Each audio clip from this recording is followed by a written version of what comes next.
Boa noite a todos, sejam bem-vindos a mais uma aula.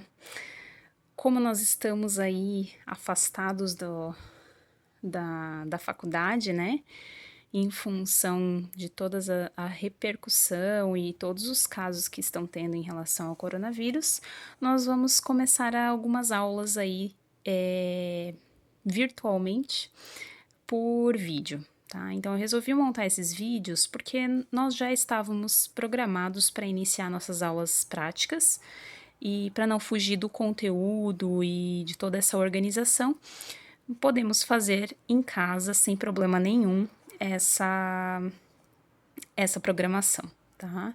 Então eu vou encaminhar para vocês materiais para vocês estudarem, conteúdo, né? E a atividade que vocês têm para fazer neste momento, hoje, por exemplo, é realizar a escultura de um dente, ok?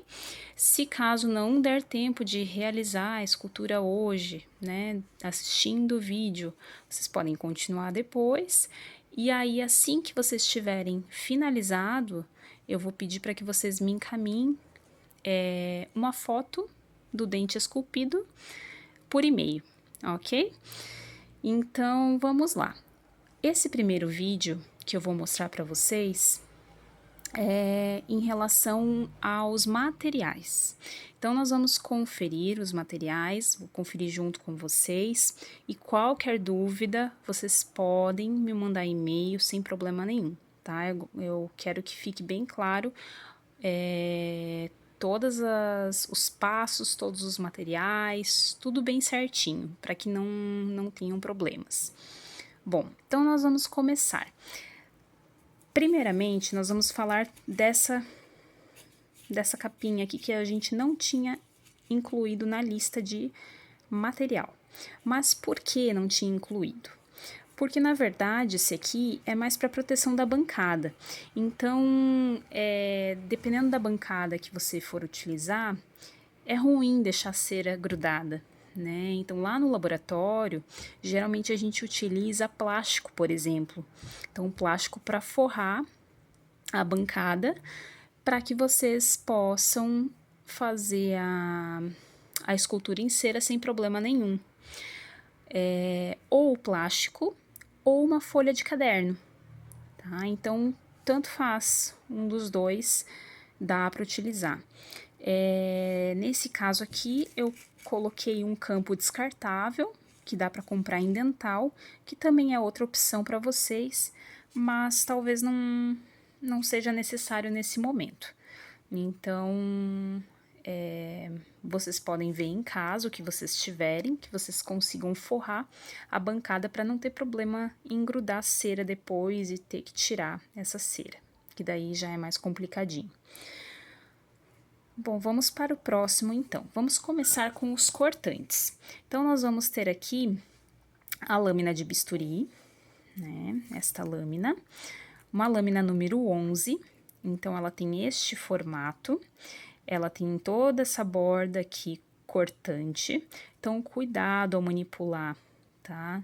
Tenham sempre atenção, isso desde agora, é importante que vocês tenham.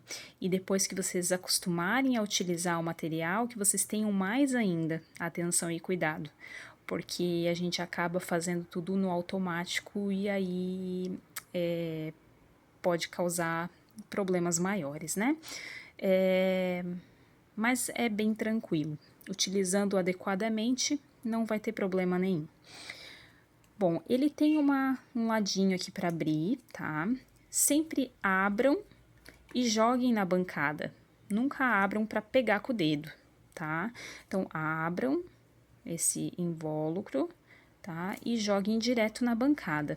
Depois que tiver na bancada, aí você sempre vai pegar, né, neste lado que não tem a borda cortante, tá? Para depois encaixar no cabo de bisturi. Lembrando que esse cabo a gente nunca encaixa com o dedo, com as mãos. A gente sempre vai utilizar algum utensílio para encaixar. Por exemplo, o alicate, tá? Então, esse alicate aqui é um alicate de ortodontia. Não necessariamente vocês precisam tê-lo. Ele é um alicate mais caro, mais custoso, então não precisa comprar desse alicate. Pode ser um alicate comum? Pode ser, desde que ele seja esse bico chato que daí fica mais fácil para pegar a lâmina de bisturi, tá? Então não tem problema, porque aqui a gente está trabalhando como se fosse no laboratório mesmo. Então não vai ter contaminação, não precisa esterilizar o material, né? Não tem problema nenhum. Outra possibilidade também é utilizar um porta-agulha ou pinça hemostática, tá? Alguns alunos eu sei que tem já esse material, mas não precisam comprar se não tiverem, tá? Mesma coisa do alicate. Ele é mais barato que o alicate, tá? Mas às vezes o alicate comum ele fica um pouco mais barato que os outros dois, as duas outras opções. E aí nós temos o cabo do bisturi, número 3, geralmente ele vem aqui, ó, um númerozinho, um quadrado embaixo, na parte inferior do cabo. Então, nós temos aí o cabo de bisturi. Depois eu explico para vocês, no momento que eu for fazer o primeiro corte, eu explico como inserir essa lâmina de bisturi no cabo. Lembrando vocês, não insiram com o dedo, ok? Com as mãos diretamente. Vamos passar então para os outros materiais, os outros instrumentais. Então, nós temos aqui, esse aqui é o mesmo deste, tá? Só tá duplicado aqui. Então, nós temos os esculpidores. Esse é um esculpidor Lecron, número 5. Ele parece uma faca, né? Ele também tem uma linha de corte, então tomem cuidado. Principalmente os instrumentais mais novos, né? Então, o corte, com certeza, ele tem. Ele vai vai ajudar a esculpir. Ele não corta exatamente igual o bisturi, mas ele também faz o seu corte. Assim como o Hollenbeck 3S também tem 2 linhas de corte, tá? Ele parece uma espátula, ó. Mas ele tem 2 linhas de corte. Ela vai fazer, claro, esse Hollenbeck vai fazer detalhes vai fazer a parte delicada da escultura, né? Os sulcos, as vertentes, todas as nomenclaturas que vocês vão começar a entender aí durante as aulas de anatomia.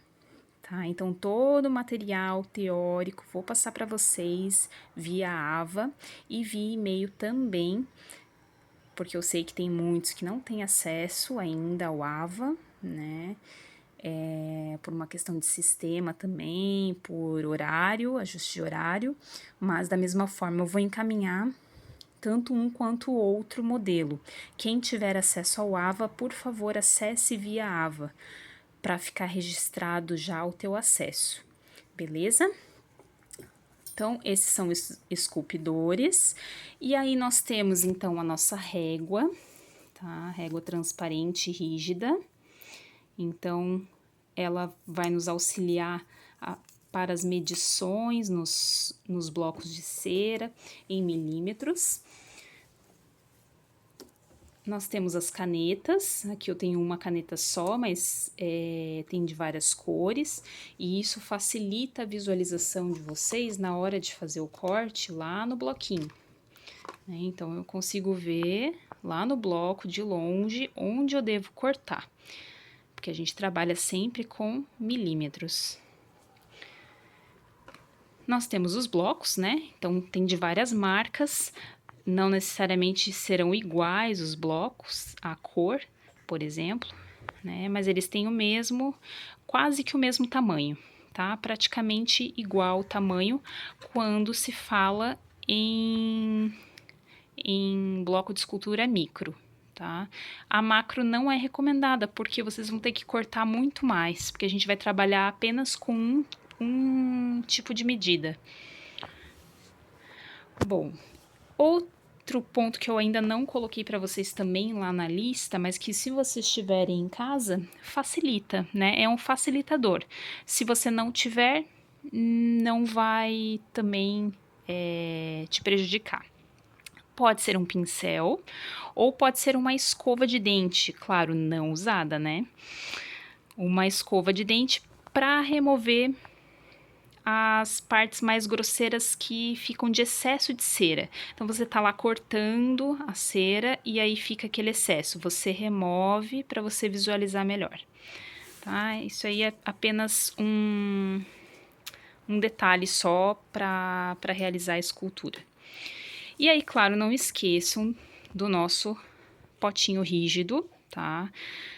Da embalagem rígida para guardar esses materiais que são pérfuro cortantes. Guardem todos os instrumentais, tá? Cuidado ao manipular esses instrumentais dentro da caixa também. As lâminas de bisturi, atentem-se, mesmo quebradas, não joguem no lixo comum em casa. As lâminas de bisturi, elas devem ser jogadas somente lá na faculdade, no lixo para pérfuro cortantes. Nós temos lá uma caixa amarela para pérfuro cortantes, então não descartem em casa, ok? Deixem na caixa, na caixinha rígida de vocês, e aí quando a gente retornar às atividades normais na faculdade, vocês podem jogar daí as lâminas que vocês, ou se porventura quebraram, ou se já não serão mais utilizadas. Pode ser esse tipo de caixa, pode ser uma